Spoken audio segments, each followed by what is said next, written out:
बिस्मिल्लाहिर्रहमानिर्रहीम। अस्सलाम वालेकुम। वेलकम करती हूँ आपका अपने चैनल कुकिंग विद उम्मी पे। उम्मीद करती हूँ आप सब खैरियत से होंगे। आज मैं आप लोगों के साथ अपनी एक बहुत ही फेवरेट दाल और सब्ज़ी की रेसिपी शेयर करने जा रही हूँ। मूंग की दाल मैं यहाँ पे पालक के साथ तैयार करूँगी। मूंग की दाल को मैंने तकरीबन 15 से 20 मिनट के लिए भिगो दिया था। 2 कप मैंने पालक ली है, इसको मैंने अच्छी तरह धो के वॉश करके रख लिया है। और ये दोनों चीज़ें चाहिए हमें आज की डिश के लिए। और आप इस दाल को बनाएं पालक के साथ, आप देखेंगे बहुत ही मज़े की बनती है। यहाँ पे पैन के अंदर शामिल कर दिया मैंने हाफ कप ऑयल का। ऑयल को हल्का सा गर्म होने देंगे तो इसके अंदर शामिल करेंगे ज़ीरा हाफ अ टी स्पून। इसके अलावा इसके अंदर जाएगी राई हाफ अ टी स्पून। मेथरे शामिल करूंगी इसके अंदर 1/4 टी स्पून। इसके अलावा इसके अंदर शामिल कर रही हूँ मैं कलौंजी, ये भी 1/4 टी स्पून है। और अजवाइन वो भी 1/4 टी स्पून शामिल करके इसको मैंने फ्राई किया। एक प्याज लेके उसको बारीक चॉप करके शामिल कर दिया है और इसको हमने हल्का सा सौते करना है। प्याज हल्का सा कलर चेंज करे तो इसके अंदर हमने 1 टेबल स्पून लहसुन अदरक का पेस्ट शामिल कर दिया है। इसको भी 2 से 3 मिनट तक अच्छी तरह भून लेंगे और फिर इसके अंदर हम शामिल करेंगे बाकी के अज्जा। तो यहाँ पे प्याज और लहसुन अदरक भून चुका था। हल्दी शामिल कर दी है हाफ टी स्पून, धनिया पाउडर हाफ टी स्पून, लाल मिर्च का पाउडर 1 टीस्पून और नमक आप अपने टेस्ट के मुताबिक शामिल कीजिएगा। मैंने यहाँ पे हाफ टी स्पून नमक शामिल किया है। मसालों को अच्छी तरह भून लेंगे। साथ ही मैंने इसके अंदर शामिल कर दी है धुली हुई कटी हुई पालक।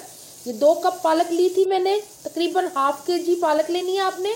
और इसको अच्छी तरह मसाले के साथ मिक्सअप कर देना है। ये देखें बहुत ही फ्रेश। और आप ये सब्ज़ी बनाएं दाल के साथ और बच्चे बहुत ही शौक से खाएंगे, क्योंकि बच्चे सब्ज़ी नहीं खाते। तो आप इस तरह मिक्स करके दाल के साथ इनको बना के दें तो बच्चे बहुत ही शौक से खाएंगे।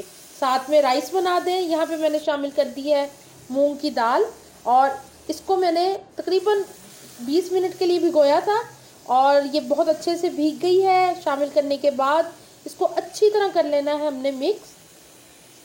मेरे चैनल पे दाल की और बहुत सी रेसिपीज़ हैं, उनको भी ज़रूर वॉच कीजिएगा। सब्ज़ी की प्लेलिस्ट की, सब चीज़ों की अलग अलग प्लेलिस्ट बनी हुई है, तो ज़रूर मेरे चैनल पे एक दफ़ा विज़िट करें और वीडियोस को देखें। यहाँ पे मैंने शामिल कर दिया है 2 कप पानी, ताकि दाल और पालक अच्छे से पक जाए, गल जाए। हमने घुली घुली सी बनानी है। अगर आप चाहते हैं कि आप खड़ा खड़ा दाल को रखना चाहते हैं तो आप इसके अंदर 1.5 कप पानी शामिल कर सकते हैं, लेकिन मैंने थोड़ी सी घुली हुई बनानी है तो मैंने 2 कप पानी शामिल किया है। और इसको हल्की आंच पे हम पकने देंगे। इसको दोबारा कवर करके रख देंगे। और यहाँ पे देखें जी, बेहतरीन सी दाल हमारी तकरीबन 15 मिनट में हो गई है रेडी।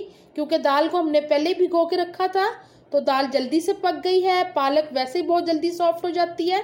तो ये देखें जी, माशाल्लाह कितनी मज़े की दाल लग रही है। आप इसको बॉयल राइस के साथ सर्व करें, साथ कचूमर सैलेड बना लें और साथ में अचार सर्व करें तो वाह, मज़ा आ जाएगा आपको खाने का।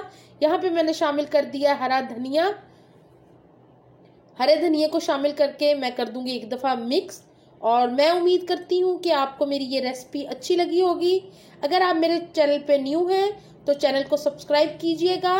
और अगर आपको मेरी वीडियोस अच्छी लगे तो मेरे वीडियोस को लाइक और शेयर ज़रूर कीजिएगा, ताकि और भी लोग देख सकें। और ये देखें जी, मज़ेदार सी दाल हो गई है पालक के साथ रेडी। आप इस रेसिपी को एक दफ़ा बनाइएगा ज़रूर और मुझे कमेंट बॉक्स में ज़रूर बताइएगा कि आपको कैसी लगी है दाल। तो उम्मीद करती हूँ आपको अच्छी लगेगी। मेरे चैनल पे और बहुत सी रेसिपीज़ हैं, उनको ज़रूर जाके देखिएगा और मुझे अपनी दुआओं में याद रखा करें। अपना बहुत ख्याल रखें। इंशाल्लाह एक और नई रेसिपी के साथ आपकी खिदमत में हाजिर होंगी। अपना बहुत ख्याल रखिएगा। अल्लाह हाफिज़।